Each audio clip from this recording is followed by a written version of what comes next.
polygons. A polygon is a two-dimensional, that just means flat, not protruding out, shape that is closed and is made up of straight line segments. So the closed part means it has to be all connected. So you can see in the non-example, this first one is not completely closed, so it's not a polygon.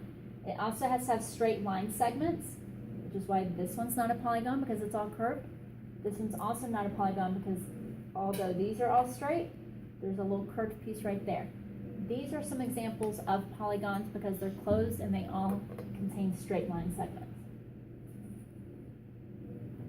All right, some common polygons that students either studied last year in second grade or are responsible now in third grade for are triangles, which are 3 sides, quadrilaterals, which are 4 sides, pentagons, which are 5 sides, and hexagons, which are 6 sides. A lot of times students, especially with pentagons and hexagons, they think of that stereotypical way to draw a pentagon or hexagon, and they just need to know as long as it's a polygon, meaning closed and straight sides, and it has 5 sides, it is a pentagon, and same with hexagon with 6 sides. All right, some terms to know for the polygons are parallel, and that just means lines or line segments that are always the same distance apart. So you'll see they'll never meet. Now I purposely drew these where they're not congruent, but they are still parallel to each other, and they're still considered parallel. Perpendicular are lines or line segments that meet at a square corner. So if we were to draw in a square, you see that would be part of that corner. You can also check with a piece of paper and see that it's a square corner.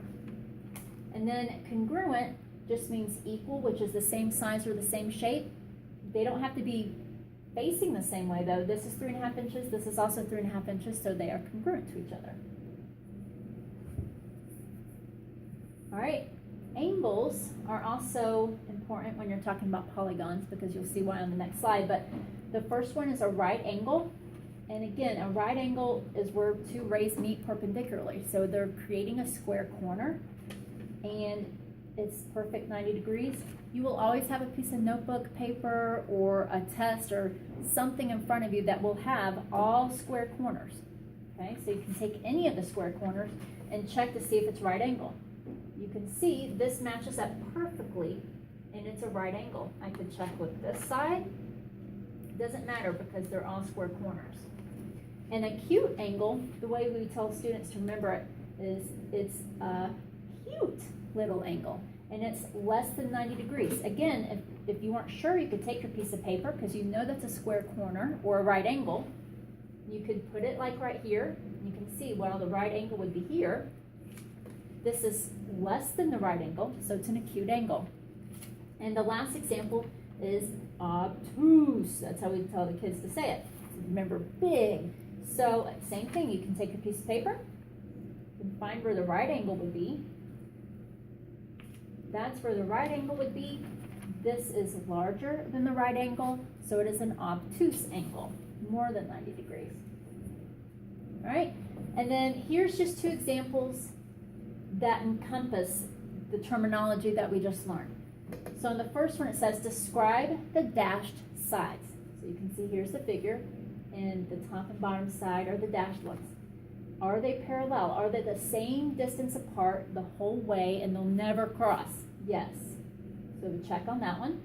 Are they perpendicular? No, because they don't even cross. If they're parallel, there's no way they're perpendicular. Are they congruent? Yes, because this side is the same length as that side. So that also gets a check. All right, one more example. Find how many of each type of angle is in the figure below. So here's the figure. It has 4 sides, 1, 2, 3, 4, which means it will have 4 angles. You can see this angle right here, this angle right here, this one, and this one. And again, if you're not sure, you can take your piece of paper and check each one. So if we look at this one first, you can see a right angle would be about here. So that's an acute. I'll just label it with an A. This angle is going to be greater than a right angle. So it's obtuse. This one's also greater than a right angle. And this one is less than a right angle. So it's acute.